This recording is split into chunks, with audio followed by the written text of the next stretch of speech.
ദൈവനാമത്തിന് മഹത്വം ഉണ്ടാകട്ടെ. എല്ലാ പ്രിയപ്പെട്ടവർക്കും യേശു ക്രിസ്തുവിൻ്റെ നാമത്തിലുള്ള വന്ദനങ്ങൾ അറിയിക്കുന്നു.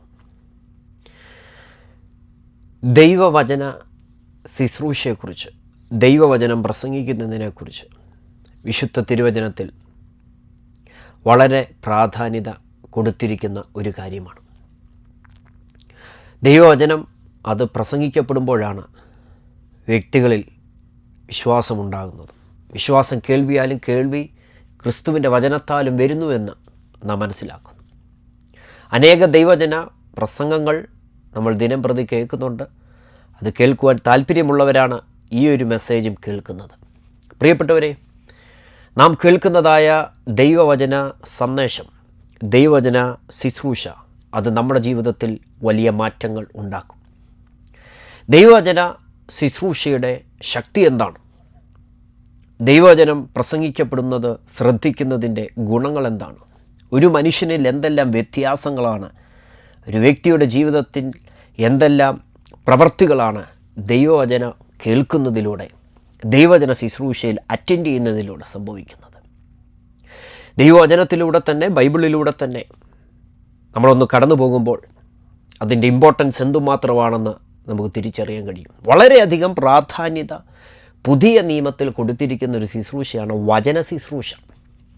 ആമേൻ. പാട്ടുപാടി ദൈവത്തെ മഹത്വപ്പെടുത്തുന്നതും നല്ല കാര്യമാണ്, ദൈവത്തെ കൊടുക്കുകയാണ്. പക്ഷേ ദൈവശബ്ദം കേൾക്കുന്ന, ദൈവത്തിന് നമ്മളോട് പറയാനുള്ള, ദൈവത്തിൻ്റെ മനസ്സ് പൊഴിച്ചു തരുന്ന ഒരു സമയമാണ് ദൈവവചന ശുശ്രൂഷ എന്ന് പറയുന്നത്.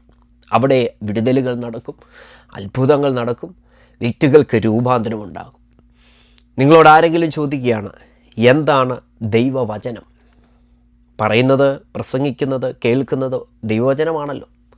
എന്താണത്? ഒരു ഡെഫിനിഷൻ കൊടുക്കാമെങ്കിൽ വളരെ സിമ്പിളാണ്. എബ്രായ ലേഖനം 4:12 വാക്യം. ആ വാക്യത്തിനകത്ത് ദൈവത്തിൻ്റെ വചനത്തിന് എന്തെല്ലാം ചെയ്യാൻ കഴിയുമെന്ന് നമുക്ക് കാണാൻ കഴിയും. ഒരു മനുഷ്യൻ്റെ ദേഹം, ദേഹി, ആത്മാവ്, ഈ 3 പാർട്ടിനെയും സ്വാധീനിക്കുവാൻ, സ്പർശിക്കുവാൻ കഴിയുന്ന ഒന്നാണ് വചനം. അങ്ങനെയാണെങ്കിൽ ഒരു വചന ശുശ്രൂഷയിൽ നമ്മൾ അറ്റൻഡ് ചെയ്യുമ്പോൾ നമ്മുടെ ദേഹത്തിനും, ദേഹിക്കും, ആത്മാവിനും വിടുതലാണ് സംഭവിക്കുന്നത്. ദൈവത്തിൻ്റെ വചനം പ്രസംഗിക്കുന്നത്, അത് കേൾക്കുന്നത് എന്തുമാത്രം പ്രാധാന്യതയുണ്ടെന്നും എന്തുമാത്രം പ്രസക്തമാണെന്നും മനസ്സിലാക്കുന്നത് ആ പറയുന്ന വചനത്തിൻ്റെ ശക്തിയാണ്. പറയുന്ന ആൾക്ക് പ്രത്യേകതയൊന്നുമില്ല. പറയുന്നയാൾ പ്രാർത്ഥിച്ച് കൃപ ഏറ്റെടുത്ത് പറയുന്നു, അവർക്ക് ദൈവം പറയുന്ന കൃപയനുസരിച്ചാണ് അത് ശുശ്രൂഷിക്കുന്നത്. പക്ഷെ പറയപ്പെടുന്ന വചനത്തിനാണ് അവിടെ ശക്തി. ഈ ലോകത്തിൽ പ്രസംഗിക്കപ്പെടുവാൻ ഒരുപാട് കാര്യങ്ങളുണ്ട്. രാഷ്ട്രീയ പ്രസംഗങ്ങളുണ്ട്, മതപ്രസംഗങ്ങളുണ്ട്, മോട്ടിവേഷൻ സ്പീച്ചസ് ഉണ്ട്, എല്ലാം ഉണ്ട്. പക്ഷേ അതിൽ നിന്നൊക്കെ ദൈവവചനത്തിൻ്റെ പ്രസംഗം വളരെ വ്യത്യസ്തമാണ്. കാരണം ഇത് ദൈവത്തിൻ്റെ വചനമാണ്, സ്വർഗത്തിൽ എന്നേക്ക് സ്ഥിരമായിരിക്കുന്നതാണ്. ഇത് ജീവനും ചൈതന്യമുള്ളതാണെന്ന് പറയുന്നു. ജീവനുള്ളതാണ്, ചൈതന്യമുള്ളതാണ്. ദൈവവചനത്തിന് ബന്ധനമില്ലെന്ന് പറയുന്നു. ആകാശം മാറിയാലും ഭൂമി മാറിയാലും ദൈവത്തിൻ്റെ വചനത്തിന് മാറ്റമില്ല. പുല്ലുണങ്ങുന്നു, പൂവാടുന്നു, നമ്മുടെ ദൈവത്തിൻ്റെ വചനം എന്നേക്ക് നിലനിൽക്കും എന്ന് പറഞ്ഞാൽ നിലനിൽക്കുന്ന ഒരു സന്ദേശമുണ്ടെങ്കിൽ, ജീവനുള്ള മനുഷ്യനെ ജീവിപ്പിക്കുന്ന, ചൈതന്യം നഷ്ടപ്പെട്ട മനുഷ്യർക്ക് ചൈതന്യം കൊടുക്കുന്ന, മാറ്റമില്ലാത്ത, ഒഴിയാത്ത ഒരു സന്ദേശമുണ്ടെങ്കിൽ അത് വചന സന്ദേശമാണ്, സുവിശേഷ സന്ദേശമാണ്. അതാണ് അതിൻ്റെ പ്രാധാന്യത എന്ന് പറയുന്നത്. വചന ശുശ്രൂഷ എന്ന് പറയുമ്പോൾ അവിടെ പ്രസംഗിക്കപ്പെടുന്നത് യേശു ക്രിസ്തുവിനെയാണ്. ആമേൻ. അതുകൊണ്ട് തന്നെ ഈ വചന ശുശ്രൂഷയ്ക്ക് വളരെ ഇമ്പോർട്ടൻ്റാണ്. നിങ്ങൾ കേൾക്കുന്ന സത്യ സുവിശേഷത്തിൻ്റെ സന്ദേശം, വചനത്തിൻ്റെ സന്ദേശം, വചന ശുശ്രൂഷ അതൊരു വേസ്റ്റായ കാര്യമല്ല. എന്താ കാര്യമെന്നറിയാമോ? പറയപ്പെടുന്ന, പ്രസംഗിക്കപ്പെടുന്ന ആ വ്യക്തിയുടെ ഗുണമാണ്. പ്രസംഗിക്കുന്ന ആളല്ല, പ്രസംഗിക്കുന്ന വ്യക്തി ആരെക്കുറിച്ചാണ് പ്രസംഗിക്കുന്നത്? ആ വ്യക്തിയുടെ ശക്തി. അതാരാണ്? യേശു ക്രിസ്തുവാണ്. അപ്പോസ്തലനായ പൗലോസ് പറയുന്നൊരു കാര്യമുണ്ട്. 1 കൊരിന്ത്യർ ലേഖനം 15 വാക്യം. ക്രിസ്തു ഉയർത്തെഴുന്നേറ്റിട്ടില്ലെങ്കിൽ ഞങ്ങളുടെ പ്രസംഗം വ്യർത്ഥം എന്ന് പറഞ്ഞാൽ, യേശു ഉയർത്തിട്ടില്ലായിരുന്നെങ്കിൽ ഈ പ്രസംഗിച്ചതൊക്കെ വെറുതെയാണ്. എന്നാൽ പാലസ്തീൻ്റെ പച്ചമണ്ണിലൊരു കല്ലറ തുറന്നു കിടക്കുന്ന, കല്ലറയ്ക്കകത്തൊരു എഴുത്തുണ്ട്, അവനിവിടില്ല, അവൻ ഉയർത്തെഴുന്നേറ്റ യേശുക്രിസ്തു, ഉയർത്തെഴുന്നേറ്റ യേശുക്രിസ്തുവിൻ്റെ പ്രസംഗം നിങ്ങൾ കേൾക്കുന്നത് കൊണ്ട്, ആ വചനം നിങ്ങൾ കേൾക്കുന്നത് കൊണ്ട് അതൊരു വേസ്റ്റായൊരു മെസ്സേജല്ല, അത് സമയം വേസ്റ്റല്ല, അതിന് പ്രാധാന്യതയുണ്ട്. നമ്മൾ ബൈബിൾ വായിക്കുമ്പോൾ ഈ വചനം പ്രസംഗിക്കണം, സുവിശേഷത്വം പ്രസംഗിക്കണമെന്ന് പല സ്ഥലങ്ങളിൽ നമുക്ക് കാണാൻ കഴിയും. അത് ബിബ്ലിക്കലായ ഒരു കാര്യമാണ്. പൗലോസ് തീമത്തിയോസിനോട് ലേഖനം എഴുതുമ്പോൾ ബൈബിളിലെ പാസ്റ്ററൽ എപ്പിസ്റ്റൽസ്, ഇടയലേഖനങ്ങളിൽ ഒന്നാണ് തീമത്തിയോസിന് എഴുതുന്നത്. 2 തീമത്തിയോസ് 4:2 അദ്ദേഹം വളരെ കാര്യമായിട്ട് തൻ്റെ വിശ്വാസത്തിൽ നിജപുത്രനായ തീമത്തിയോസിനോട് പറയുകയാണ്, വചനം പ്രസംഗിക്കാം. എത്ര പവർഫുള്ളാണെന്നറിയാം വേർഡ്, വചനം പ്രസംഗിക്കുക. കാരണം വ്യക്തികൾക്ക് രൂപാന്തരം ഉണ്ടാകുന്നത് വചനത്തിലൂടെ, ദൈവവചനത്തിലൂടെ. യേശുവിനെ നോക്ക്, യേശു കർത്താവ് പറയുന്നൊരു കാര്യമുണ്ട്. എൻ്റെ ശിഷ്യന്മാരെ അടുക്ക വിളിച്ചിട്ട്, തൻ്റെ കൂടെയുള്ള വ്യക്തികളെ എല്ലാം അടുക്ക വിളിച്ചിട്ട് പറയാം, മർക്കോസ് 16:15, പിന്നെ അവൻ അവരോട്, നിങ്ങൾ ഭൂലോകത്തിലൊക്കെയും പോയി സകല സൃഷ്ടികളോടും സുവിശേഷം പ്രസംഗിക്കുക. പ്രസംഗിക്കാനാണ് പറഞ്ഞു കേട്ടോ. പ്രസംഗിക്കുന്നതിന് വളരെ പ്രാധാന്യതയുണ്ട്. നിങ്ങൾക്കൊരു വചനം പ്രസംഗിക്കുന്ന ഒരാളാകണമെന്നുള്ള ആഗ്രഹം ഈ ഒരു സന്ദേശം കേൾക്കുമ്പോൾ കർത്താവ് നിങ്ങളുടെ ഉള്ളിൽ തരട്ടെ. യേശു പറയാം, സുവിശേഷം പ്രസംഗിക്കുക. സുവിശേഷവാര ദാവീദിൻ്റെ സന്തതിയായി ജനിച്ചു മരിച്ച് അടക്കപ്പെട്ട് ഉയർത്തെഴുന്നേറ്റ് യേശുവിനെ ഓർത്തുകൊള്ളുക, അതാകുന്നു എൻ്റെ സുവിശേഷം. യേശുവിനെക്കുറിച്ച് പ്രസംഗിക്കുക. മത്തായി 24:14 പറയുന്നു, രാജ്യത്തിൻ്റെ ഈ സുവിശേഷം സകല ജാതികൾക്കും സാക്ഷ്യമായി ഭൂലോകത്തിലൊക്കെ പ്രസംഗിക്കപ്പെടും. അതൊരു പ്രൊഫറ്റിക് വേർഡാണേ. അതായത് ലോകം മുഴുവൻ പ്രസംഗിക്കപ്പെടുന്ന ഒരൊറ്റ മെസ്സേജേ ഉള്ളൂ, അത് സുവിശേഷമാണ്. ലോകം മുഴുവൻ പ്രസംഗിക്കുന്ന ഒരൊറ്റ പ്രവാചകരേ ഉള്ളൂ, അത് സുവിശേഷ പ്രവാചകനാണ്. അതതിൻ്റെ പവർ. ഒരു രാജ്യത്തിനും ഇതിനെ തടയാൻ പറ്റത്തില്ല, ഒരു നിയമത്തിനും ഇതിനെ തടയാൻ പറ്റത്തില്ല. അതാണ് ഇതിൻ്റെ ശക്തി, അതാണ് വചന ശുശ്രൂഷയുടെ ശക്തി. തീമത്തിയോസിനോട് വീണ്ടും 2 തീമത്തിയോസ് 2:15 വായിക്കുന്നു, സത്യവചനത്തെ യഥാർത്ഥമായി പ്രസംഗിച്ചുകൊണ്ട് ലജ്ജിപ്പാൻ സംഗതിയില്ലാത്ത വേലക്കാരനായി ദൈവത്തിന് കൊള്ളാവുന്നവനായി നിൽപ്പാൻ ശ്രമിക്കുക. അപ്പോൾ വചനം പ്രസംഗിക്കണമെന്നുള്ളത് വളരെ ഇമ്പോർട്ടൻ്റാണ്. ദൈവവചനം പ്രസംഗിക്കണമെന്നുള്ളത് വളരെ ഇമ്പോർട്ടൻ്റായ കാര്യം. നമ്മുടെ വ്യക്തിപരമായ ജീവിതത്തിൽ ദൈവവചന സന്ദേശങ്ങൾ നമ്മൾ ശ്രദ്ധിക്കണം. അത് നമ്മളെ രൂപാന്തരപ്പെടുത്തും. വലിയ ദൈവപ്രവർത്തികൾ അത് നിമിത്തം നമ്മുടെ ജീവിതത്തിൽ സംഭവിക്കും. പൗലോസ് പറയാണ്, ഞാൻ സുവിശേഷത്തിന് പ്രസംഗിയാണ്. 2 തീമത്തിയോസ് 1:11. യേശു ദൈവരാജ്യം പ്രസംഗിച്ചു. ആ യേശുവിനെ പൗലോസ് പ്രസംഗിക്കുന്നു, പത്രോസ് പ്രസംഗിക്കുന്നു, സ്തേഫാനോസ് പ്രസംഗിച്ചു. എത്ര പ്രസംഗങ്ങളാണ് തിരുവചനത്തിനകത്ത് ഉണ്ടത്. തീത്തോസ് 2:1 വായിക്കുന്നു, പത്യോപദേശത്തിന് ചേരുന്നത് പ്രസ്താവിക്കാം. അപ്പോൾ ദൈവവചനം പ്രസംഗിക്കണമെന്നുള്ളത്, സുവിശേഷം പ്രസംഗിക്കണമെന്നുള്ളത് ദൈവത്തിൻ്റെ കൽപ്പനയാണ്, യേശുവിൻ്റെ കൽപ്പനയാണ്. അതിന് ബൈബിളിൽ വളരെ ഇമ്പോർട്ടൻസ് കൊടുക്കുന്നുണ്ട്. ഒരു വ്യക്തിക്ക് രൂപാന്തരം വരുത്തുന്നത്, ഒരു വ്യക്തിയിൽ മാറ്റം ഉണ്ടാകുന്നത്, ഒരു വ്യക്തിയെ നിലനിർത്തുന്നത് ദൈവവചന പ്രസംഗങ്ങൾ കേൾക്കുമ്പോഴാണ്. ഇതാരുടെ വചനമാണ്? ഒരുപാട് പേര് വചനം പ്രസംഗിക്കുന്നു, ഞാനും വചനം പ്രസംഗിക്കുന്നു, നിങ്ങളത് ശ്രദ്ധിക്കുന്നു. ഇതാരുടേതാ? പ്രസംഗിക്കുന്ന ആൾ വചനത്തിനകത്തുനിന്ന് ഒരു വെളിപ്പാട് പറയുമ്പോൾ, വചനത്തിനകത്തുനിന്ന് ഒരു ദൂത് പറയുമ്പോൾ, ഒരു വചനഭാവം പ്രസ്താവിക്കുമ്പോൾ പറയുന്ന ആൾക്ക് യാതൊരു പ്രസക്തിയുമില്ല. നമ്മുടെ വീട്ടിലൊക്കെ ഒരുപാട് ലെറ്റേഴ്സ് വരും അല്ലേ? ഡിജിറ്റൽ ലെറ്റേഴ്സ്, ഇമെയിലല്ല പറയുന്നത്, നമ്മുടെ മെയിൽ ബോക്സിനകത്ത്, നമ്മുടെ ലെറ്റർ ബോക്സിനകത്ത് പോസ്റ്റ് വഴി ഒരുപാട് ലെറ്റർ വരും. ഇത് കൊണ്ടുതരുന്ന ആളുണ്ട്, കൊണ്ടുതരുന്ന ആൾക്ക് ഒരു പ്രസക്തിയുമില്ല. അവർ തന്നേച്ചങ്ങ് പോവും. അവർ ശമ്പളം മേടിക്കുന്നവർ, അവർ തന്നേച്ചങ്ങ് പോവും. നമ്മുടെ വീട്ടിൽ ഒരാൾ ലെറ്റർ വന്ന് തരും, ഒരു മണി ഓർഡർ കൊണ്ട് തരിക. മണി ഓർഡർ കൊണ്ട് തരുന്നപ്പോൾ നമ്മൾ ആർക്കാണ് നന്ദിയുള്ളത്? കൊണ്ടുതരുന്ന ആൾക്കാണ്. കൊണ്ടുതരുന്ന ആൾക്ക് നമ്മളോട് യാതൊരു ഇതുമില്ല. കൊണ്ടുതരുന്ന ആൾ, അത് തന്നയാൾ ഇവരെ കൊടുക്കാനായിട്ട് ഏൽപ്പിച്ചതുകൊണ്ട് അവരത് വിശ്വസ്തയോടെ നമ്മുടെ കയ്യിൽ കൊണ്ട് ആ മണി ഓർഡർ തരിക. പക്ഷെ നമ്മൾ എന്ത് ചെയ്യണം? തന്ന പോസ്റ്റ്മാനെയല്ല നമ്മൾ സ്തുതിക്കുന്നത്, ഇതാരാണോ നമുക്ക് വേണ്ടി അയച്ച ആ വ്യക്തിയോടാണ് നമ്മൾ കടപ്പാട് എന്ന് പറയുന്ന പോലെ. പ്രസംഗിക്കുന്ന ആൾക്കല്ല മഹത്വം, പ്രസംഗിക്കുന്ന ആളെ ആരാധിക്കരുത്, പ്രസംഗിക്കുന്ന ആളെ സ്തുതിക്കരുത്, അവർക്ക് വേണ്ടി പ്രാർത്ഥിക്കണം. പക്ഷേ പ്രസംഗം ദൈവത്തിൽ നിന്നാണ് വരുന്നത്, വചനം ദൈവത്തിൻ്റേതാണ്. ബൈബിളിൽ ഒരുപാട് തവണ കോട്ട് ചെയ്തിരിക്കുന്ന ഒരു വേർഡാണ് എൻ്റെ വചനം. എൻ്റെ വചനം വളരെ ഇമ്പോർട്ടൻ്റ് ആയിട്ടുള്ളൊരു വേർഡാണ് എൻ്റെ വചനം. ദൈവം പറയുന്ന ശബ്ദമാണ് എൻ്റെ വചനം. യേശു തന്നെ പറഞ്ഞിട്ടുണ്ട് എൻ്റെ വചനം, എൻ്റെ വചനം. നമ്മൾ പറയാറില്ല ഇന്നയാളുടെ വചന ശുശ്രൂഷ കേട്ടിട്ടുണ്ടോ, ഇന്നയാൾ പ്രസംഗിക്കുന്ന കേട്ടിട്ടുണ്ടോ. നല്ലതാണ്, ദൈവം തരുന്ന കൃപയനുസരിച്ച് അവർ ചെയ്യുക. പക്ഷേ വചനം ആരുടെ? വചനം പ്രസംഗിച്ച ആളുടെ അല്ല കേട്ടോ, വചനം ദൈവത്തിൻ്റേതാണ്.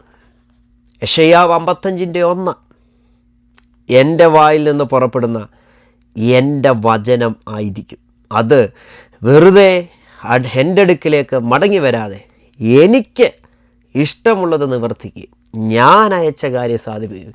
എത്ര തവണ ആവർത്തിച്ച് ഞാൻ എൻ്റെ എന്ന് ദൈവം അവകാശപ്പെടുന്നത്? സ്വർഗത്തിൽ എന്നേക്ക് സ്ഥിരമായിരിക്കുന്ന ദൈവത്തിൻ്റെ വചനത്തെക്കുറിച്ച് പറയാം. എൻ്റെ വചനമാണ്. നിങ്ങൾ കേൾക്കുന്ന വചനം ദൈവത്തിൻ്റെ വചനമായിട്ട് കൈക്കൊണ്ടാൽ, അത് ദൈവത്തിൻ്റേതാണെന്നും പറഞ്ഞ് ഏറ്റെടുത്താൽ, ദൈവം എന്നോട് സംസാരിക്കുന്ന ദൈവത്തിൻ്റെ ശബ്ദമാണെന്ന് പറഞ്ഞ് സ്വീകരിച്ചാൽ, ഞാൻ പറയാം അത് വെറുതെ ദൈവത്തിൻ്റെ അടുക്കിലേക്ക് മടങ്ങിപ്പോകത്തില്ല. ഞാൻ നിന്നെ സൗഖ്യമാക്കുന്ന യഹോവയാണെന്നുള്ളൊരു വചന സന്ദേശം നിങ്ങൾ കേട്ടാൽ, നിൻ്റെ അതിര് വിസ്താരമാകുമെന്നുള്ള വചന സന്ദേശം നീ കേട്ടാൽ, അസാധ്യങ്ങളെ ദൈവം സാധ്യമാക്കുമെന്നുള്ളൊരു വചന സന്ദേശം കേട്ടാൽ, നീ മാനസാന്തരപ്പെട്ടാൽ ദൈവം നിന്നെ വീണ്ടും കൈക്കൊള്ളുമെന്നുള്ള സന്ദേശം കേട്ടാൽ, ഏത് ദൈവവചന സന്ദേശം കേട്ടാലും പറയണം ഇത് ദൈവത്തിൽ നിന്ന് പുറപ്പെടുന്നതാണ്. ദൈവത്തിൻ്റെ സന്നിധിയിൽ നിന്ന് പുറപ്പെട്ട വചനം അത് മടങ്ങി ചെല്ലേണ്ടതാണ്. പക്ഷെ അത് വെറുതെ മടങ്ങിപ്പോകത്തില്ല. ഏതൊരു കാര്യം കമാൻഡ് ചെയ്തിട്ടാണ് വചനം പുറപ്പെടുന്നത്, ആ വചനം അതിൻ്റെ ക്രിയ ചെയ്തിട്ട് മടങ്ങിപ്പോകും. അതാ വചന ശുശ്രൂഷയുടെ മഹത്വം. ഒരു ദൈവദാസൻ, ഒരു ദൈവദാസി ദൈവത്തിൻ്റെ വചനം ശുശ്രൂഷിക്കുമ്പോൾ, ആ ശുശ്രൂഷിച്ച ദൈവത്തിൻ്റെ വചനം അത് നിങ്ങളുടെ ഭവനത്തിലാകട്ടെ, നിങ്ങളുടെ ചർച്ചിലാകട്ടെ, വ്യത്യസ്ത മീഡിയയിലൂടെ നിങ്ങൾ കേൾക്കുന്നതാകട്ടെ, അതിൻ്റെ ക്രിയ ചെയ്തിട്ടേ അത് മടങ്ങിപ്പോത്തുള്ളൂ കേട്ടോ. അതാ വചന ശുശ്രൂഷയുടെ മഹത്വം. ഇത് ദൈവത്തിൻ്റെ വചനമാണ്. യിരെമ്യാ പ്രവാചകന്റെ പുസ്തകം 1:12 യഹോവ എന്നോട്, നീ കണ്ടത് ശരി തന്നെ, എൻ്റെ വചനം നിവർത്തിക്കേണ്ടതിന് ഞാൻ ജാഗരിച്ചുകൊള്ളൂ. പറയുന്നോട്ടോ, എൻ്റെ വചനം. യിരെമ്യാവ് 23:28 പറയുന്നത് ഇങ്ങനെ, എൻ്റെ വചനം ലഭിച്ചിരിക്കുന്നവൻ എൻ്റെ വചനം വിശ്വസ്തയോടെ പ്രസ്താവിക്കട്ടെ. 23:29 എൻ്റെ വചനം തീ പോലെയും പാറയെ പിളർക്കുന്ന ചുറ്റിക പോലെയാണ്. യിരെമ്യാവ് 5:14 ഇങ്ങനെ പറയുന്നത്, ഇതാ ഞാൻ നിൻ്റെ വായിൽ എൻ്റെ വചനങ്ങളെ തീയായും ഈ ജനത്തെ വിറകായും ആക്കും. വെളിപ്പാട് 3:8 നീ എൻ്റെ വചനം കാത്തു. അപ്പം നമ്മുടെ മനസ്സിനകത്ത് ഒറ്റ കാര്യം ഉണ്ടായിരിക്കാവൂ, ഇതാരുടെ വചനമാണ്? ഇത് ദൈവത്തിൻ്റെ വചനമാണ്. മനുഷ്യൻ്റെ അല്ല, സംഘടനയുടെ അല്ല, ഒരു പ്രസ്ഥാനത്തിൻ്റെ അല്ല, വ്യക്തിയുടെ അല്ല. ഇത് ദൈവത്തിൻ്റെ വചനമാണ്. ആകാശത്തെയും ഭൂമിയെ സൃഷ്ടിച്ച സർവശക്തനായ ദൈവത്തിൻ്റെ വചനമാണ്. അതാണ് പ്രസംഗിക്കുന്ന ആളുകളോട് പത്രോസ് പറയുന്നൊരു കാര്യമുണ്ട്. ഈ വചനം പ്രസംഗിക്കുമ്പോൾ ഞാൻ എൻ്റെ മനസ്സിനകത്ത് ഓരോ ദിവസവും നിങ്ങളോട് മുഖദാരിൽ നിങ്ങളെ കണ്ടിട്ടില്ലാത്ത ആയിരക്കണക്കിന് ആളുകളോട് ഈ വചനം പറയുമ്പോൾ നിങ്ങൾ എന്നെ കേൾക്കുന്നുണ്ട്, ഒരുപക്ഷെ കണ്ടിട്ട് പോലും ഇല്ലായിരിക്കും. പക്ഷെ ഞാൻ വിശ്വസിക്കുന്ന ഒരു കാര്യമുണ്ട്, ഇത് ഞാൻ പ്രസ്താവിക്കുന്നത് ദൈവത്തിൻ്റെ അരുളപ്പാടാണ്. 1 പത്രോസ് 4:11 ഒരുത്തൻ പ്രസംഗിക്കുന്നുവെങ്കിൽ, കണ്ടോ, ഒരുത്തൻ പ്രസംഗിക്കുന്നുവെങ്കിൽ ദൈവത്തിൻ്റെ അരുളപ്പാട് പ്രസ്താവിക്കുന്നു എന്ന പോലെ വേണം. ആമേൻ. എന്തെങ്കിലുമൊക്കെ പറഞ്ഞിട്ട് പോവല്ല. ഇത് പ്രസംഗിക്കുമ്പോൾ അകത്തൊരു ഉറപ്പുണ്ട്, ഇത് പറയുന്നത് ദൈവവചനമാണ്, ദൈവത്തിൻ്റെ അരുളപ്പാടാണ്. അത് പ്രസംഗിക്കുക. അതൊരു മനോഭാവത്തോടാണ് നമ്മൾ പ്രസംഗിക്കേണ്ടതും. പ്രസംഗം കേൾക്കുന്ന വ്യക്തിയുടെ മനസ്സിനകത്ത് അത് ചിന്ത ഉണ്ടായിരിക്കണം, ഭരിക്കണം. ഇത് ദൈവത്തിൻ്റെ വചനമാണ്, ഇത് ദൈവത്തിൻ്റെ അരുളപ്പാടാണ്. ആമേൻ. അപ്പോൾ തന്നെ പ്രിയപ്പെട്ടവരെ, വളരെ പ്രാർത്ഥനയോടെ വേണം ഓരോ വചനവും നമ്മൾ ശ്രദ്ധിക്കാൻ. കാരണം ദൈവത്തിന് നമ്മുടെ സ്ഥിതി മാറ്റാൻ അധികം നേരമൊന്നും വേണ്ട, ഒരൊറ്റ നിമിഷം മതി, ഒരൊറ്റ വചനം മതി നമ്മുടെ സ്ഥിതി മാറാൻ. സ്തോത്രം. യേശുവിൻ്റെ വായിൽ നിന്ന് വരുന്ന ഒരൊറ്റ വചനം മതി, തിരുവചനത്തിനകത്തിരിക്കുന്ന ഒരൊറ്റ വേട് മതി സ്ഥിതി മാറാൻ. ആമേൻ. അപ്പോൾ നമ്മൾ പ്രാർത്ഥനയോടെ വേണം ഓരോ വചന ശുശ്രൂഷയിലും അറ്റൻഡ് ചെയ്യാൻ. പ്രസംഗിക്കുന്ന ആൾ കഴിവില്ലാത്ത ആളായിരിക്കും, കാണാൻ വലിയ ഭംഗിയില്ലാത്ത ആളായിരിക്കും, വലിയ പഠിപ്പില്ലാത്ത ആളായിരിക്കും, അവർക്ക് വലിയ വാക്ചാതുര്യമില്ല, അവരുടെ ശൈലി ഇഷ്ടപ്പെടത്തില്ല. പക്ഷേ പ്രസംഗിക്കപ്പെടുന്നത് ഏതാ? വചനമാണ്. അപ്പോൾ നമ്മൾ പ്രാർത്ഥനയോടെ വേണം ചെയ്യും. നമ്മൾ പ്രാർത്ഥനയോടെ ഇരുന്നാൽ ഉണ്ടല്ലോ, ദൈവം നമ്മുടെ മൈൻഡിനെ തുറക്കും, നമ്മുടെ ബുദ്ധിയെ തുറക്കും. ഇത് മനസ്സിലാകണ്ടേ? ഫിലിപ്പോസ് ഷണ്ണൻ്റെ തേരിനോട് ചേർന്ന് നടന്നു. എത്യോപ്യ രാജ്ഞിയുടെ ഫിനാൻസ് മിനിസ്റ്ററാണ്. അദ്ദേഹത്തിന് അത് വായിച്ചിട്ടൊന്നും മനസ്സിലാകുന്നില്ല. എന്നാൽ ദൈവവചനം കേൾക്കുമ്പോൾ നമുക്കത് മനസ്സിലാകണമെങ്കിൽ ദൈവം നമ്മുടെ ബുദ്ധിയെ തുറക്കണം, മൈൻഡിനെ തുറക്കണം. മൈൻഡ് ഔട്ടായിട്ടിരുന്നാൽ അത് പിടികെട്ടത്തില്ല. ഇത് വെളിപ്പാടാണ്, ഇത് മർമ്മങ്ങളാണ്, ഇത് ദൈവവചനമാണ്. ലൂക്കോസ് 24:45 ശിഷ്യന്മാരുടെ ബുദ്ധിയെ ദൈവം തുറന്നെന്നാണ് വായിക്കുന്നത്. എന്തിനാണെന്നറിയാമോ? തിരുവെഴുത്തുകളെ തിരിച്ചറിയേണ്ടതിന് അവരുടെ ബുദ്ധി തുറന്നു, മൈൻഡ് ഓപ്പണാക്കി. പല ആളുകളുടെയും മൈൻഡ് അടഞ്ഞു കിടക്കുക. അതുകൊണ്ട് അവർ സുവിശേഷം പറഞ്ഞിട്ട് അവർ കേൾക്കാത്ത, വചനം പറഞ്ഞിട്ട് അവർക്ക് പച്ച മലയാളത്തിൽ പറഞ്ഞാൽ ക്ലിക്കാകാത്തതിൻ്റെ കാര്യം മൈൻഡ് അടഞ്ഞിരിക്കുക. പ്രാർത്ഥിച്ചാൽ മതി, മൈൻഡ് ഓപ്പൺ ആകും. നിങ്ങൾ ബൈബിൾ വായിക്കുമ്പോൾ നിങ്ങൾക്ക് പല കാര്യങ്ങളും മനസ്സിലാകത്തില്ല. പ്രാർത്ഥിക്കുക, കർത്താവേ എൻ്റെ ബുദ്ധിയെ തുറക്കണേ. അടഞ്ഞ നിൻ്റെ ബുദ്ധിയെ തുറക്കും, അടഞ്ഞ നിൻ്റെ തലമുറയുടെ ബുദ്ധിയെ തുറക്കും. പ്രാർത്ഥിക്കുക, ബുദ്ധി തുറക്കും. 2 കൊരിന്ത്യർ 4:4 ദൈവപ്രതിമയായ ക്രിസ്തുവിൻ്റെ തേജസ്സുള്ള സുവിശേഷത്തിൻ്റെ പ്രകാശനം ശോഭിപ്പാതിരിപ്പാൻ ഈ ലോകത്തിൻ്റെ ദൈവം അവിശ്വാസികളുടെ മനസ്സ് കുരുടാക്കി എന്ന് പറഞ്ഞാൽ മൈൻഡ് കുരുടാക്കി. മൈൻഡിനകത്തൊരു വെളിച്ചമില്ല. അതായത് എഫേസ്യ ലേഖനത്തിൽ വായിക്കും, നിങ്ങളുടെ ഹൃദയദൃഷ്ടി പ്രകാശിക്കണം, ഹൃദയത്തിൻ്റെ കണ്ണൊന്ന് തുറക്കണം, മൈൻഡ് ഓപ്പൺ ആകണം. അങ്ങനെ പ്രാർത്ഥിക്കണം കേട്ടോ. ഇന്നോട്ട് വചനം കേൾക്കുമ്പോൾ വെറുതെ കേൾക്കരുത്. കർത്താവേ എൻ്റെ ബുദ്ധിയെ തുറക്കണേ. ആമേൻ. അപ്പോൾ തന്നെ ബുദ്ധി മാത്രം തുറന്നാൽ പോരാ, ഹൃദയം തുറക്കണം. അങ്ങനൊരു പദമുണ്ട്. ലുദിയ പൗലോസ് പ്രസംഗിച്ച വചനം പുഴവക്കത്തിരുന്ന് കേട്ടു കേട്ടോ. പ്രവൃത്തി 16:13 തൊട്ടാ വായിക്കുന്നത്. അപ്പോൾ അവളെക്കുറിച്ച് പറയുന്ന ഇങ്ങനെ 16:14 പൗലോസ് സംസാരിച്ചത് ശ്രദ്ധിക്കേണ്ടതിന് കർത്താവുടെ ഹൃദയം തുറന്നത്. ബുദ്ധി തുറക്കുമ്പോൾ, മൈൻഡ് ഓപ്പൺ ആകുമ്പോൾ തിരിച്ചറിയും. എന്നാൽ ശ്രദ്ധിക്കണമെങ്കിൽ ഹൃദയം തുറക്കണം. വചനം പ്രസംഗിക്കുമ്പോൾ പലർക്ക് ശ്രദ്ധ കിട്ടുന്നില്ല. ഒരു 10 മിനിറ്റ് കഴിയുമ്പോഴത്തേക്ക് ശ്രദ്ധ മാറിപ്പോവുക. പിന്നെ ഫോണെ നോക്കുന്നു, അവിടെ നോക്കുന്നു, ഇവിടെ നോക്കുന്നു, പടം വരയ്ക്കുന്നു. എന്നാൽ അങ്ങനല്ല. ഇവിടെ പറയാം കർത്താവുള്ള ഹൃദയം തുറന്നു. എന്തിനാ? പൗലോസ് സംസാരിച്ചത് ശ്രദ്ധിക്കാൻ. പ്രാർത്ഥിക്കുക, കർത്താവിൻ്റെ ബുദ്ധിയെ തുറക്കണം തിരിച്ചറിയാൻ, എൻ്റെ ഹൃദയത്തെ തുറക്കണം ശ്രദ്ധിക്കാൻ. ആമേൻ. നിങ്ങൾക്കറിയാമോ, വചനത്തിനകത്ത് മുഴുവൻ അത്ഭുതങ്ങളാണ് പ്രിയപ്പെട്ടവരെ. ഈ ലോകത്തെ പോലും സൃഷ്ടിച്ചത് തമ്പുരാൻ തൻ്റെ വചനത്തിലൂടെ. അങ്ങനെയാണെങ്കിൽ എന്തെല്ലാം അത്ഭുതങ്ങളാണ് മറഞ്ഞു കിടക്കുന്നതെന്നറിയാവോ? ബുദ്ധി തുറന്നു, ഹൃദയം തുറന്നു. 119 സങ്കീർത്തനത്തിൻ്റെ 18 വാക്യത്തിൽ വായിക്കുന്നു, നിൻ്റെ ന്യായപ്രമാണത്തിലെ അത്ഭുതങ്ങളെ കാണേണ്ടതിന് എൻ്റെ കണ്ണുകളെ തുറക്കണം. അപ്പം അത് അകക്കണ്ണിനെ കുറിച്ചാണ് പറയുന്നത് കേട്ടോ. അകക്കണ്ണ് തുറന്നു കഴിഞ്ഞാൽ ഈ ന്യായപ്രമാണത്തിൽ എഴുതിയിരിക്കുന്ന അത്ഭുതങ്ങളെ നമുക്ക് കാണാൻ കഴിയും. സ്തോത്രം. ഓരോ വേദഭാഗവും വായിക്കുമ്പോൾ നമ്മുടെ കണ്ണ് തുറക്കും. തിരുവചനം പ്രസംഗിക്കുമ്പോൾ ആ പ്രസംഗിച്ച ഭാഗം തിരുവചനത്തിനകത്ത് നിങ്ങളെ സ്ട്രൈക്ക് ചെയ്തെങ്കിൽ കർത്താവിനോട് പറയും, കർത്താവെ അതിനകത്ത് ഉള്ള മർമ്മങ്ങളെ, അത്ഭുതങ്ങളെ കാണാൻ എൻ്റെ കണ്ണിനെ എന്ത് ചെയ്യണം? തുറക്കണം. അപ്പോൾ വളരെ പ്രാർത്ഥനയോടെ വേണം നമ്മൾ ദൈവവചന ശുശ്രൂഷയിൽ അറ്റൻഡ് ചെയ്യാൻ. കാരണം വെറുതെ കേട്ടിട്ട് പോകല്ല, 30, 60, 100 മേനി ഫലം കൊയ്യുന്ന ഒരു റിസൾട്ട് ഉണ്ടാകണം. നിങ്ങൾ ഇല്ലാത്ത സമയം നോക്കി ദൈവവചനം ശ്രദ്ധിക്കാൻ പല സ്ഥലത്ത് പോകുന്നു. നിങ്ങളുടെ പേഴ്സണൽ ടൈം മൊബൈലിലൂടെ പല മാധ്യമങ്ങളിലൂടെ കേൾക്കുന്ന വചനം നിങ്ങൾ ശ്രദ്ധിക്കുന്നു. അതിന് റിസൾട്ട് വേണ്ടായോ? വിടുതൽ കാണണ്ടായോ? അതിനെന്തിനും പ്രാർത്ഥനയോടെ കേൾക്കണം. എഫേസ്യ ലേഖനത്തിൽ 6-ാം അധ്യായത്തിൽ 19-ാം വാക്യത്തിൽ പൗലോസ് പറയുകയാണ്, ഞാൻ ചങ്ങല ധരിച്ചു സ്ഥാനാധിപതിയായി സേവിക്കുന്ന സുവിശേഷത്തിൻ്റെ മാർഗം പ്രാഗൽഭ്യത്തോടെ അറിയിപ്പാൻ, എൻ്റെ വായ് തുറക്കുമ്പോൾ എനിക്ക് വചനം നൽകപ്പെടാൻ, ഞാൻ സംസാരിക്കുമ്പോൾ അതിൽ പ്രാഗൽഭ്യത്തോടെ സംസാരിക്കാൻ പ്രാർത്ഥിക്കുക. അപ്പോൾ നിങ്ങൾ ദൈവവചനം കേൾക്കാൻ വേണ്ടി പോവുക. ഉപവാസ പ്രാർത്ഥനയ്ക്ക്, സഭായോഗത്തിന്, ഏതെങ്കിലും ഒരു ദിവസം, എവിടെയുമായിക്കോട്ടെ, ആരുമായിക്കോട്ടെ, ഒരു കൺവെൻഷന്, ഒരു മാസയോഗത്തിന്, രാവിലെകളിൽ കേൾക്കുന്ന ദൂതുകൾക്കൊക്കെ വളരെ കർത്താവേ ഈ വ്യക്തിയുടെ വചനം ഞാൻ സ്ഥിരം കേൾക്കാറുണ്ട്, അദ്ദേഹം പറയുന്നത് എന്നോട് സംസാരിക്കണം, അദ്ദേഹത്തിൻ്റെ പ്രാഗൽഭ്യത്തോടെ സംസാരിക്കാൻ കൃപ കൊടുക്കണം. നിങ്ങളുടെ ഭാഷയ്ക്ക് വേണ്ടി നിങ്ങൾ പ്രാർത്ഥിക്കുക, നിങ്ങളുടെ ഉപദേശിക്ക് വേണ്ടി പ്രാർത്ഥിക്കുക, പ്രസംഗിക്കുന്ന വ്യക്തികൾക്ക് വേണ്ടി പ്രാർത്ഥിക്കുക. അങ്ങനെ പ്രാർത്ഥിച്ചാൽ ആ വ്യക്തിയിലൂടെ ദൈവം നിങ്ങളോട് സംസാരിക്കുമെന്നുള്ള കാര്യത്തിൽ യാതൊരു സംശയവുമില്ല. അത് വചനം തരുന്ന ഉറപ്പാണ്. നമ്മൾ പ്രാർത്ഥിച്ചാൽ നമ്മൾ കേൾക്കേണ്ട ദൂത് ദൈവം നമ്മളെ കേൾപ്പിച്ചിരിക്കും. മേൻ. അതാണ് ദൈവവചനം കേൾക്കേണ്ടപ്പോൾ നമ്മൾ വെക്കേണ്ട മനോഭാവം. അതുമാത്രമല്ല, കേൾക്കുന്ന വചനങ്ങൾ നമ്മൾ പരിശോധിക്കണം. കേട്ടത് ദൈവവചനപ്രകാരമാണോ പറഞ്ഞത്? ചെക്ക് ചെയ്യണം. അപ്പോസ്തലപ്രവൃത്തി 17:11 വായിക്കുന്നു, തെസ്സലോനിക്കയിലുള്ളവരെക്കാൾ അവർ ഉത്തമന്മാരായിരുന്നു ബെരോവയിലുള്ളവർ. എന്താ അവരുടെ പ്രത്യേകത? അവർ വചനം പൂർണ്ണ ജാഗ്രതയോടെ കൈക്കൊണ്ടതല്ലാതെ അത് അങ്ങനെ തന്നെയോ എന്ന് ദിനംപ്രതി തിരുവെഴുത്തുകളെ പരിശോധിച്ചു പോകുന്നു. കേൾക്കുന്ന വചനത്തെ ബൈബിളിനകത്ത് ചെക്ക് ചെയ്യണം. എങ്ങനെ? ദിനംപ്രതി കേൾക്കുന്നത് അത് അങ്ങനെ തന്നെയാണോ എന്ന് എന്ത് ചെയ്യണം? പരിശോധിക്കണം. അങ്ങനെയാണെങ്കിൽ ഉത്തമന്മാരാണ്. ഇത്രയും കാര്യങ്ങൾ ദൈവവചനം കേൾക്കുന്നതിന് മുമ്പ് കേട്ട ശേഷമൊക്കെ നമ്മൾ ചെയ്യേണ്ടതാണ്.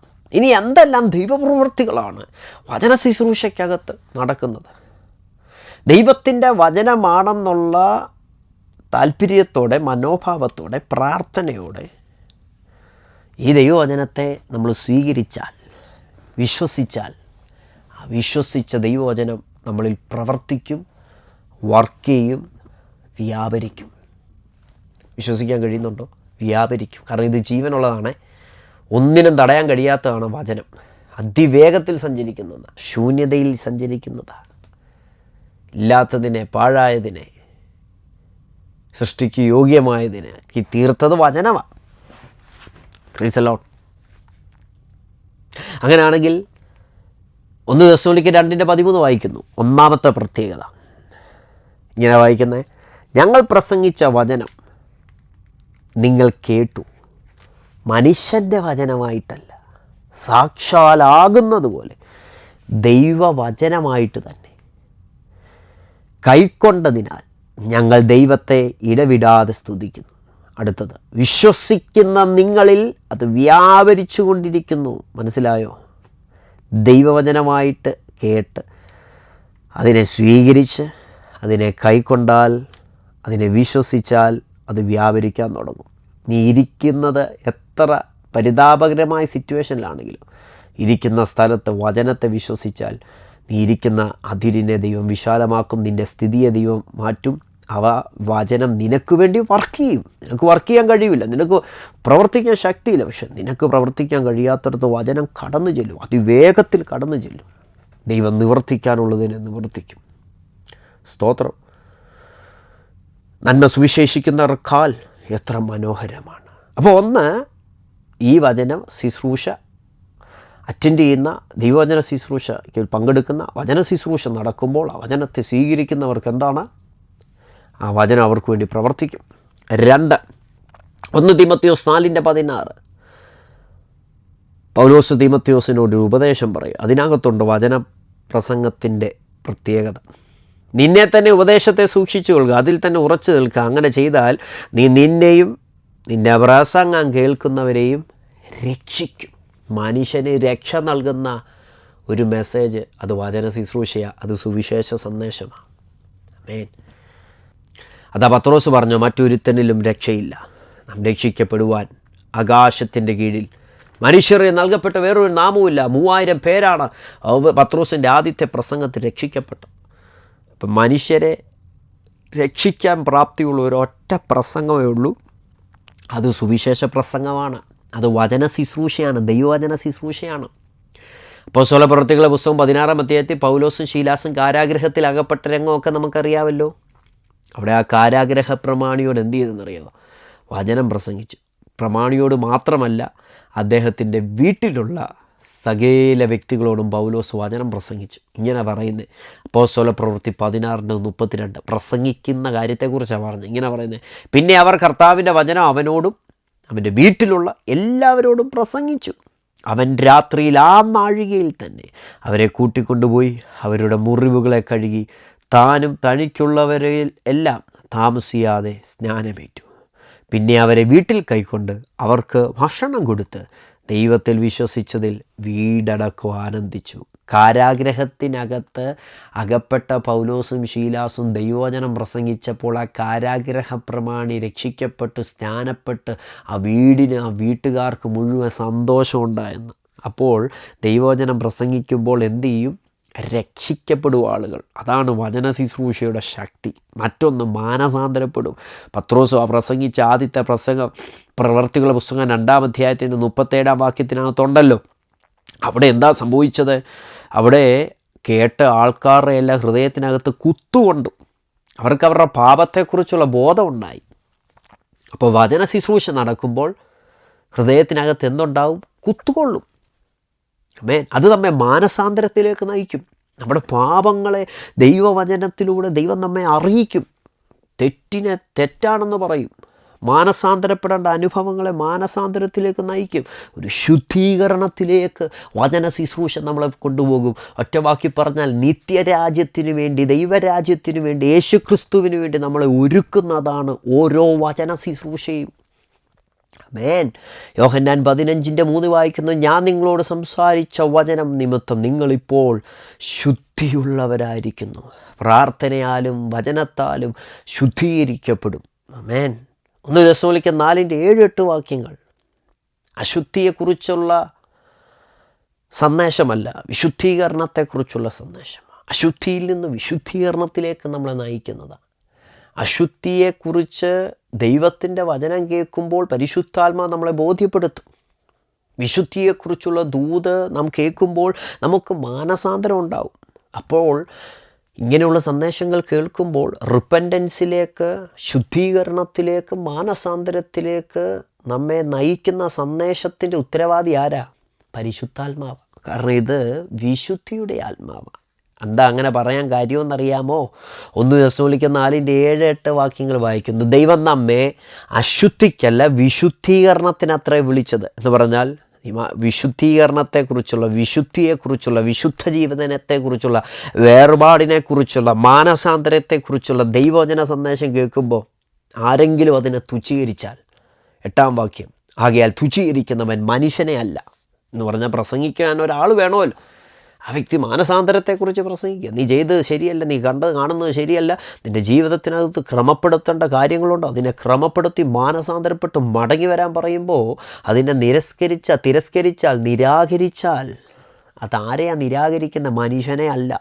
പിന്നെയോ തൻ്റെ പരിശുദ്ധാത്മാവിനെ നിങ്ങൾക്ക് തരുന്ന ദൈവത്തെ അത്രേ തുച്ഛീകരിക്കുന്നത്. അങ്ങനെയാണെങ്കിൽ പ്രിയപ്പെട്ടവരെ, ഇത് മാനസാന്തരപ്പെടുത്തുന്ന വചനമാണ്, ഇത് ശുദ്ധീകരിക്കുന്ന വചനമാണ്, ഇത് ജീവിപ്പിക്കുന്ന വചനമാണ്. പ്രസംഗം കേട്ട ആ പ്രസംഗത്തെ സ്വീകരിക്കുമ്പോൾ ആ വ്യക്തികളുടെ ജീവിതത്തിനകത്ത് ആ വചനത്തിൻ്റെ ശക്തി വ്യാപരിക്കാൻ തുടങ്ങും. മാത്രമല്ല, ഒരു വചന ശുശ്രൂഷ നമ്മൾ അറ്റൻഡ് ചെയ്യുമ്പോൾ, യേശുക്രിസ്തുവിനെ കുറിച്ചുള്ള സന്ദേശത്തിൽ നമ്മൾ ഭാഗവാക്കാകുമ്പോൾ പരിശുദ്ധാത്മാവ് വ്യക്തികളെ തൊടുവാനായിട്ട് ഇടയായിത്തീർന്നു. അപ്പോസ്തലപ്രവൃത്തി 10:44 കൊർന്നൊല്യോസിൻ്റെ വീട്ടിനകത്ത് പത്രോസ് വചനം സംസാരിച്ചു കൊണ്ടിരുന്നപ്പോൾ ഇങ്ങനെ വായിക്കുന്ന ഈ വാക്കുകൾക്ക് പത്രോസ് പ്രസ്താവിക്കുമ്പോൾ തന്നെ വചനം കേട്ട എല്ലാവരുടെ മേലും പരിശുദ്ധാത്മാവ് വന്നു. ഇന്നു മുതൽ ദൈവത്തിൻ്റെ പൈതലെ, ദൈവത്തിൻ്റെ വചനം കേൾക്കുമ്പോൾ ഏതു മനോഭാവത്തോടാണ് നിങ്ങൾ വചനത്തെ കേൾക്കുന്നത്? ഏത് ആറ്റിറ്റ്യൂഡോടാണ് ആ വചനത്തെ കേൾക്കുന്നത്? ഒരു കാര്യത്തിൽ യാതൊരു സംശയവുമില്ല, ഇത് ദൈവത്തിൻ്റെ വചനമാണെന്നുള്ള മനോഭാവത്തോടെ കേൾക്കുന്ന വ്യക്തിയാണോ താങ്കൾ? ഈ വചനം എന്നിൽ ക്രിയ ചെയ്യുമെന്നുള്ള വിശ്വാസത്തോടെ കേൾക്കുന്ന വ്യക്തിയാണോ? പറയുന്നയാളെ മറന്നിട്ട് പ്രസംഗിക്കപ്പെടുന്ന വചനത്തെ 2 കൈ നീട്ടി സ്വീകരിക്കുന്ന വ്യക്തിയാണോ? ഒന്ന് പറയാം, ഇത് നിങ്ങളെ മാനസാന്തരത്തിലേക്ക് നയിക്കും. ഇത് നിങ്ങളെ ശുദ്ധീകരണത്തിലേക്ക് നയിക്കും. ഇത് നിങ്ങളെ ദൈവരാജ്യത്തിൻ്റെ അവകാശികളാക്കി തീർക്കും. ഇത് നിങ്ങളുടെ ജീവിതത്തിനകത്ത് വ്യത്യാസങ്ങളുണ്ടാക്കും. അസാധ്യ കാര്യങ്ങളെ ദൈവം സാധ്യമാക്കും. ഈ വചനം അതിൻ്റെ ക്രിയ ചെയ്തിട്ട് മാത്രമേ മടങ്ങിപ്പോകത്തുള്ളൂ. പരിശുദ്ധാത്മാവിനെ പ്രാപിക്കാൻ ദൈവം വെച്ചിരിക്കുന്ന ഒരു മാർഗം, ഒരു രീതി, അത് വചനം പ്രസംഗിക്കുമ്പോൾ, പ്രസംഗിക്കപ്പെടുന്ന ആത്മനിറവിലുള്ള ദൂത് സ്വീകരിക്കുമ്പോൾ പരിശുദ്ധാത്മാവ് വ്യക്തികളെ സ്വാധീനിക്കും. അങ്ങനെയാണെങ്കിൽ ഇന്നു മുതൽ കേൾക്കുന്ന സകല വചനങ്ങളും നിങ്ങളുടെ വ്യക്തിപരമായ ജീവിതത്തിനകത്ത് വലിയ മാറ്റങ്ങൾ കൊണ്ടുവരട്ടെ, വലിയ അത്ഭുതങ്ങൾ കൊണ്ടുവരട്ടെ. ഒരു വാക്ക് നിങ്ങൾക്ക് വേണ്ടി പ്രാർത്ഥിക്കുന്നു. പരിശുദ്ധ പിതാവേ, ലോകരാജ്യങ്ങളിൽ ഇരുന്നു കൊണ്ട് ദൈവവചന ശുശ്രൂഷയുടെ മഹത്വത്തെക്കുറിച്ച്, ദൈവവചന ശുശ്രൂഷയുടെ പ്രാധാന്യതയെക്കുറിച്ച് കേട്ട സകല വ്യക്തികളെ അനുഗ്രഹിച്ച് പ്രാർത്ഥിക്കുന്നു. അങ്ങയെ ഞങ്ങൾക്ക് അങ്ങയുടെ ഹൃദയം പൊഴിച്ച്, മനസ്സ് പൊഴിച്ച് വചനം തന്നതിന് നന്ദി പറയുന്നു. ഇത് ദൈവത്തിൻ്റെ വചനമാണല്ലോ, ഇത് മാറാത്ത വചനമാണല്ലോ, ഇത് അത്ഭുതങ്ങളെ ചെയ്യുന്ന വചനമാണല്ലോ, ഇത് അതിവേഗത്തിൽ സഞ്ചരിക്കുന്ന വചനമാണല്ലോ, ഇത് അയച്ച കാര്യത്തെ സാധിപ്പിക്കുന്ന വചനമാണല്ലോ, ഇത് മാനസാന്തരപ്പെടുത്തുന്ന വചനമാണല്ലോ, ഇത് രക്ഷിക്കുന്ന വചനമാണല്ലോ. ഹല്ലേലൂയ. ഇത് ഉയർത്തെഴുന്നേറ്റ യേശുക്രിസ്തുവിൻ്റെ വചനമാണല്ലോ. വചനത്തിലുള്ള സകല വിടുതലുകളും ഈ കേൾവിക്കാർക്ക് കാരണമായി തീരട്ടെ എന്ന് പ്രാർത്ഥിക്കുന്നു. വചനമനുസരിച്ച് മുൻപോട്ട് പോകാൻ ഞങ്ങളെ സഹായിക്കും. യേശുവിൻ നാമത്തിൽ തന്നെ. ആമേൻ.